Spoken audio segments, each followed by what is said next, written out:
నమస్కారం. మన పార్టీ అధ్యక్షులు శ్రీ పవన్ కళ్యాణ్ గారికి,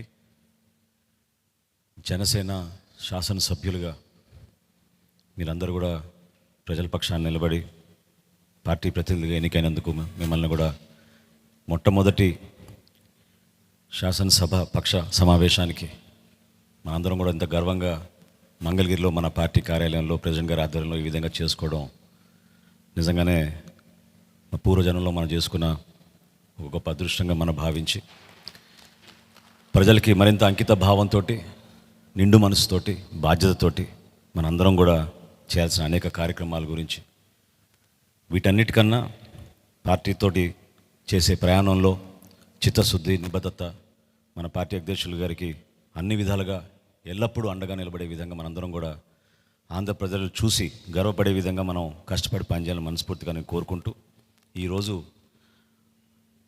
శాసనసభ పక్ష నేతగా మనందరం కూడా ఎంతో గర్వంగా మన పార్టీ అధ్యక్షులు శ్రీ పవన్ కళ్యాణ్ గారిని నాయకుడిగా ఎన్నుకోవడం కోసం ఈ సమావేశం ఏర్పాటు చేయడం జరిగింది. సో ఆ తీర్మానం ముందుగా నేను చదువుతాను. దాని తర్వాత మనందరం కూడా ప్రెసిడెంట్ గారిని అభినందించి అప్పుడు కొనసాగిద్దాం. తీర్మానం: ఆంధ్రప్రదేశ్ సభకు జనసేన తరఫున ఎన్నికైన మేము జూన్ 11, 2024 సమావేశమై శ్రీ కొనిదెల పవన్ కళ్యాణ్ గారిని గర్వంగా జనసేన పార్టీ శాసనసభ పక్ష నాయకునిగా ఏకగ్రీవంగా ఎన్నుకుంటున్నాం. మీరందరూ కూడా I think you should give a rousing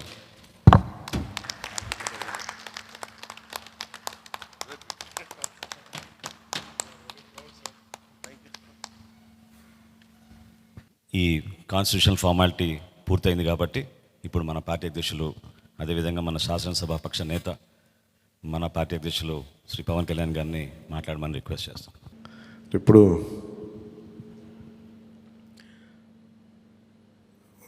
party నేతగా మాట్లాడటం అలవాటు, ప్రెసిడెంట్గా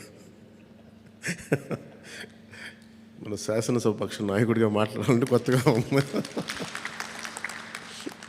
ఇప్పుడు గొడవలు పెట్టుకోవడం, మాట్లాడటం, సమస్యలు తీసుకురావడం. బట్ మీ అందరికీ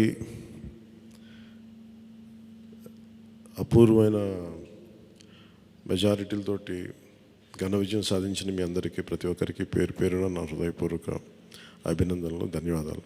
ఈ సందర్భంలో I want to share few things. చాలా ఒంటరి ప్రయాణం చేశాం. జాతీయ స్థాయి నాయకులు కూడా ఢిల్లీలో వాళ్ళు అడుగుతుంది ఏంటంటే, నువ్వు ఎలా పార్టీ నడిపావు? పార్టీ నడపడం మాకు తెలుసు కదా, అధికారం ఒక గుర్తింపు ఉన్న జాతీయ స్థాయి పార్టీలో ఉండి అసలు అధికారం లేకపోతే ఎంత కష్టమో మాకు తెలుసు. అలాంటిది మీరు not even recognised party, just registered party, మీరు ఎలా సస్టైన్ చేశారు ఇంతకాలం? వాళ్ళకి నేను ఒకటే చెప్పాను, మేమంటే ప్రేమించే జన సైనికులు, వీర మహిళలు, జనసేన మద్దతుదారులు, వారి వల్ల మేము బలంగా నిలబడగలిగాం. ఒక తీర్మానం నా సైడ్ నుంచి ఏంటంటే, ఈ ఘన విజయానికి కారకులైన, అంటే దశాబ్దంగా అన్ని ఒడిదుడుకుల్ని ఎదుర్కొంటూ, దెబ్బతింటూ, క్షేత్రస్థాయిలో అన్ని రకాలుగా ఇబ్బందులు పడుతూ మనకి మద్దతు ఇచ్చిన జన సైనికులకి, వీర మహిళలకి, జనసేన నాయకులందరికీ కూడా వారికి నా మనస్ఫూర్తిగా నా అభినందనలు తెలియజేస్తూ ఉన్నాను. మీరు లేకపోతే ఈ రోజున ఈ విజయం ఉండేది కాదు. అలాగే ఈ విజయం అసలు మనం చేసిన పోరాటానికి ముగ్ధులై 2019లో తప్పు చేసాం, ఈసారి ఎట్టి పరిస్థితుల్లో మేము తప్పు చేయమని ప్రతి ఒక్కరూ ఒక 100 మందిలో కలిస్తే 100 మంది చెప్పేవాళ్ళు, ఒకళ్ళు కలిస్తే ఒకళ్ళు చెప్పేవాళ్ళు, ఏ మూలకెళ్ళి చెప్పేవాళ్ళు.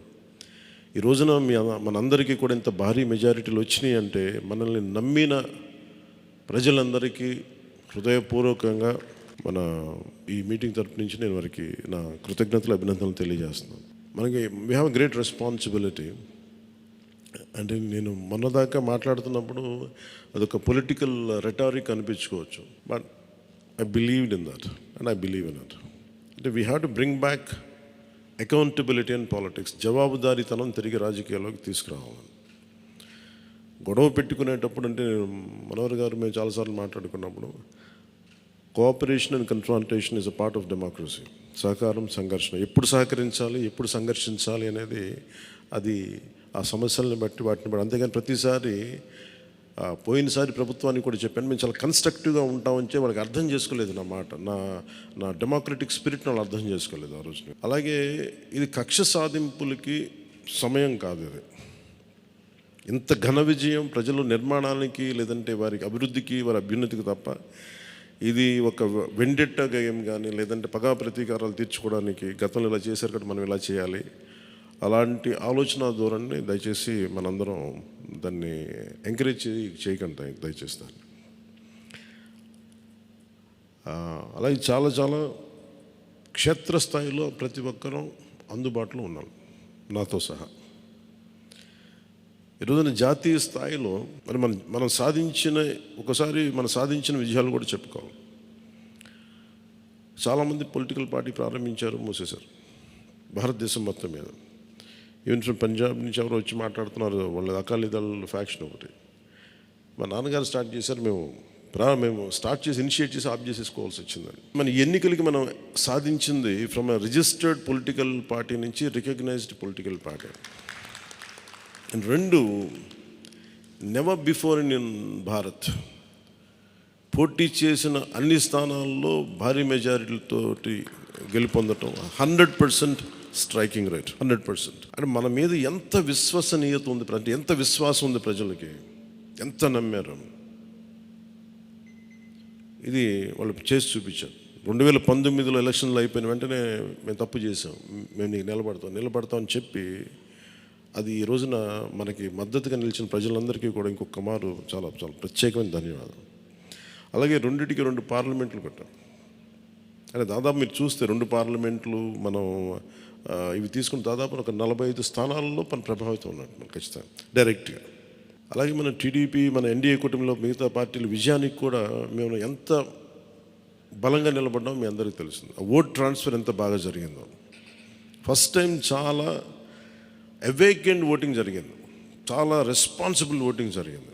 వీళ్ళందరూ న్యూ జనరేషన్. అసలు యువత ఎంత నమ్మారంటే అర్ధరాత్రి వాళ్ళకి 12 అయినా కానీ 11 అయినా కానీ ఆ ఎండలో మండుటెండలో నిలబడి మధ్యాహ్నం నుంచి వాళ్ళ క్యూలు వాళ్ళకి వంతు చివరికి అలా నిలబడి మరి ఓట్లేసి. అంటే ఇవన్నీ చాలా చాలా బాధ్యతనిచ్చాయి. అలాగే ఈరోజు మనం మాట్లాడుకున్నప్పుడు కూడా రేపు మన పవర్ షేరింగ్ ఏంటి ఇవన్నీ కూడా మీకు తెలియజేస్తాను. ఇది మన ప్రతి ఒక్కరికి నా ఉద్దేశం మనందరం అందుబాటులో ఉండాలి. అది మీరు మనందరం కలిపి ఒక సమిష్టిగా ఒక నిర్ణయం తీసుకుందాం, ఒక కమిటీగా ఏర్పడి ఎన్ని రోజుల్లో మనం నియోజకవర్గంలో అందుబాటులో ఉండాలి. అలాగే ప్రభుత్వానికి సంబంధించి సమస్యలకు సంబంధించి ప్రజలకి ఎంతంత ఏ అవసరాలు ఉంటే మనం ఎలా అనుసంధానం చేసుకోవాలి మిగతా మన ఎన్డీఏ పార్ట్నర్స్ తోటి. అలాగే కేంద్రంలో ఇప్పుడు మనకి చాలా చోట్ల మన నియోజకవర్గాల్లో బ్రిడ్జ్ ఒక్కసారి ఓవర్ బ్రిడ్జెస్ కానీ ఇవన్నీ కేంద్ర పరిధిలో ఉంటాయి. అవన్నీ మీరు చేయాల్సింది ఏంటంటే మన నియోజకవర్గపు సమస్యలు ప్రాధాన్యత అంటే యాజ్ పర్ ప్లీజ్ ప్రయారిటైజ్ చేసి మనం కొన్ని కేంద్రం ద్వారా జరిపించాల్సినవి ఉంటే అవి చేద్దాం. అలాగే ఇది మనం దేనికోసమైతే నిలబడ్డామో మాట ఇచ్చామో వాటికి నిలబడతాం. అలాగే పాలకొండకి మనం వెళ్ళినప్పుడు అక్కడ ఏనుగులు వచ్చి పంట పొలాలు ధ్వంసం చేస్తాయి. ప్రతి చిన్న సమస్య. అలాగే irrigation projects, minor irrigation projects వీటికి చాలా తక్కువ నిధులతోటి 20-25 కోట్లతో అయిపోయే పనులు చాలా ఉన్నాయి. అండ్ మేజర్గా మన ఎలక్షన్స్లో మనం చెప్పింది విద్య, వైద్యం, ఉపాధి, సాగునీరు, తాగునీరు అండ్ లా అండ్ ఆర్డర్. ప్రజల మాన ప్రాణ ఆస్తుల సంరక్షణకి మనం చాలా చాలా జవాబుదారీతనంగా ఉండాలి. అలాగే మనకి ఇచ్చింది ఇది, ఎందుకంటే నెక్స్ట్ జనరేషన్ వచ్చింది, అది మనం అందరం అర్థం చేసుకోవాలి. పాత తరం రాజకీయాల్లాగా కూర్చోబెట్టి మనం పవర్ని ఎక్సర్సైజ్ చేస్తామంటే కుదరదు. ఎందుకంటే ప్రజలు ఎంత మద్దతుగా నిలబడ్డారో వాళ్ళు అంతే బలంతో మనం నిలదీయగలరు. అది మనం దయచేసి మర్చిపోతుంది, నాతో సహా నేను మర్చిపోదాన్ని. అందుకని లెటర్స్ బి వాళ్ళు ఒకసారి కోపంతో ఒక మాట మాట్లాడినా అసహనంతో అది మనం భరించాలి తప్పదు. అలాగే విమర్శించేటప్పుడు కూడా దయచేసి అది పర్సనల్ అటాక్స్ ఎవరికి కలగండి. వాళ్ళు మీరు చూశారు కదా, పోయినసారి ఆయన గత ప్రభుత్వాన్ని హ్యాండిల్ చేసిన ముఖ్యమంత్రి గారు ఎన్ని మాట్లాడి నేను ఎందుకు స్పందించలేదు వ్యక్తిగతంగా అంటే అది ఆ ప్రెసిడెంట్ ఆపేద్దామని మనం ఎక్కడ చేయాలి. అలాగే పార్టీ ఒకటి మనందరూ చేయాల్సింది ఒకటి టైమ్స్, ఒకటి పంక్చువాలిటీ, సరైన సమయానికి రావడం. మీరు కావాలంటే గంట ముందు రండి. నైట్ 1:30, 2:30 అని పడుకునేటప్పటికి. ఎందుకంటే ఇది మనం 5 సంవత్సరాల కాలాన్ని ఎంత సద్వినియోగం చేసుకోగలం దాని మీద ఆధారపడి ఉంటుంది భవిష్యత్తు. దయచేసి మనందరం నియమావళిని పాటిద్దాం. కొంత మనలో కూడా మనం వన్స్ ఇన్ ఎ వైల్ మనందరం కూర్చొని మేబీ ఓవర్ లంచ్, ఒక ఈవినింగ్ ఒక చాయ్ పే చర్చ లాగా ఏమేం చేయాలి. అలాగే మనం కూడా కొంత కలుపుగోలుతనం చూపించాలి మిగతా పార్టీలు, మన ఎన్డీఏ కానీ బీజేపీ, మన ఎన్డీఏ పార్ట్నర్స్ అందరికీ కూడా. అంటే మనం ప్రత్యేకించి మనం ఎక్స్క్లూజివ్గా ఉండకుండా అందరితో మమేకం అవ్వాలి. At the same time not losing our identity. అందుకని ఇవన్నీ దృష్టిలో పెట్టుకొని ఇప్పుడు మనం ఢిల్లీలో మనం చేసినట్టుగా మన ప్రధానమంత్రి గారి పేరుని నన్ను కూడా ప్రతిపాదించినట్టుగా ఈ రోజున రాష్ట్ర ఎన్డీఏ నాయకులు మనం ఎన్నుకోవాలి. మీ అందరికీ ఇంకొక మారు ధన్యవాదాలు తెలుపుకుంటాం. Thank you. జై హింద్. అసాధ్యాన్ని సాధ్యం చేసినందుకు మనస్ఫూర్తిగా మనందరి తరఫున మరొకసారి మన పార్టీ అధ్యక్షులు పవన్ కళ్యాణ్ గారికి ధన్యవాదాలు తెలుపుకుంటూ, ఈ సమావేశానికి హాజరైనట్టు మనం ఇదొక ఫార్మాలిటీ పూర్తి చేయాలి. ముందుగా నిమ్మక్క జయకృష్ణ గారు పాలకొండ, థ్యాంక్ యూ. అదేవిధంగా లోకం మాధవి గారు నెల్లిమర్ల, వంశీకృష్ణ శ్రీనివాస్ గారు విశాఖపట్నం నుంచి, కొంతాల రామకృష్ణ గారు అనకాపల్లి నుంచి, పంచకల రమేష్ బాబు గారు పెందుర్తి నుంచి, సుందరపు విజయ్ కుమార్ గారు, నానాజీ గారు, వెంకటేశ్వరరావు గారు, దేవ వరప్రసాద్ గారు, శ్రీ గిడ్డి సత్యనారాయణ గారు, శ్రీ బత్తుల బలరామకృష్ణ గారు, శ్రీ కందులు దుర్గేష్ గారు, శ్రీ నాయకర్ గారు, శ్రీ రామాంజనేయులు గారు, శ్రీ బోల్సెట్ శ్రీను గారు,